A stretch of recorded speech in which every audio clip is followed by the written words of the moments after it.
আসসালামু আলাইকুম ওয়া রাহমাতুল্লাহি ওয়া বারাকাতুহু নাহমাদুহু ওয়া নুসাল্লি আলা রাসূলিল কারীম আম্মা বাদ। ডিয়ার ফ্রেন্ডস, আশা করি প্রত্যেকেই ভালো আছেন। আলহামদুলিল্লাহ আমি ভালো আছি।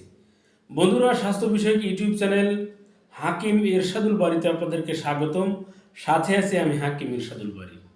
বন্ধুরা, আজকে আপনাদের শীতকালীন একটি ভেষজের সাথে পরিচয় করিয়ে দেব, যে ভেষজটি সারা বছর অল্প অল্প পরিমাণে পাওয়া গেলেও বিশেষ করে শীতকালে প্রচুর পরিমাণে পাওয়া যায়।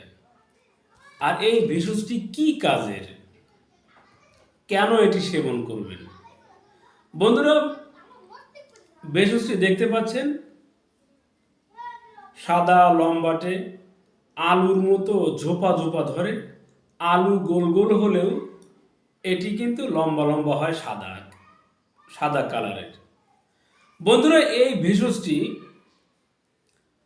আপনি যতটুকু পরিমাণ দেখতে পাচ্ছেন এতটুকু পরিমাণ অর্ধেক করে সকালে এক টুকরো, রাত্রিতে এক টুকরো খাওয়ার পরে সেবন করলে যাদের উত্থানজনিত সমস্যা রয়েছে,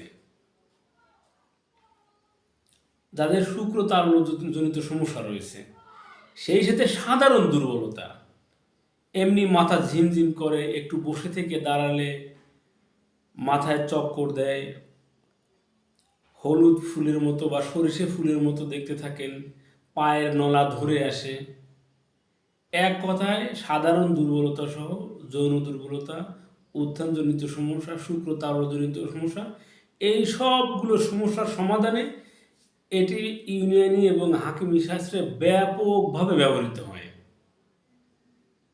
বন্ধুরা, এই ভিডিও দেখে বিশ্বের বিভিন্ন প্রান্ত থেকে অনেকেই ফোন করে থাকেন যে আমি মালয়েশিয়াতে আছি, এটার মালয় নাম কি? কেউ জিজ্ঞাসা করেন যে আমি মধ্যপ্রাচ্য দেশগুলোতে যে কোনো একটি দেশের নাম বলে থাকেন, দুবাই, কাতার, কুয়েত, সৌদি আরব, যে আরবি ভাষাতে এর নাম কি? তো বন্ধুরা, আমি সে নামগুলো বলে দিচ্ছি।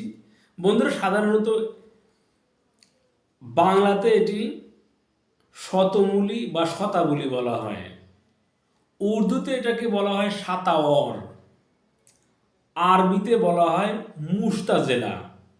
বন্ধুরা, আবারও বলছি, আরবিতে বলা হয় মুস্তাজেলা, আর মালয় ভাষাতে এটিকে বলা হয় শতাবলী। বন্ধুরা, যেহেতু আমাদের বাঙালি ভাইয়েরা মধ্যপ্রাচ্যের দেশগুলো সহ মালয়েশিয়া, ইন্দোনেশিয়া, সিঙ্গাপুর, এই দেশগুলোতে থাকেন, আপনারা সহজেই এটি সংগ্রহ করতে পারবেন। আর আন্তর্জাতিক ভাষা ইংরেজিতে এটাকে বলা হয় অ্যাসপারাগাস। আবারও বলছি, অ্যাসপারাগাস। তো বন্ধুরা, আমি অনেকগুলো ভাষায় এর নাম বলে দিলাম। আপনারা নিয়মিত সকাল বিকাল এটি সেবনের ফলে আমি যে সকল সমস্যার সমাধানের কথা বললাম, সমাধান হয়ে যাবে ইনশাআল্লাহ। তো বন্ধুরা, এই ছিল আমাদের আজকে আলোচ্য বিষয়। ভিডিওটি ভালো লাগলে অবশ্যই লাইক দিবেন, কমেন্ট করবেন, সাবস্ক্রাইব করে সাথেই থাকবেন। ধন্যবাদ।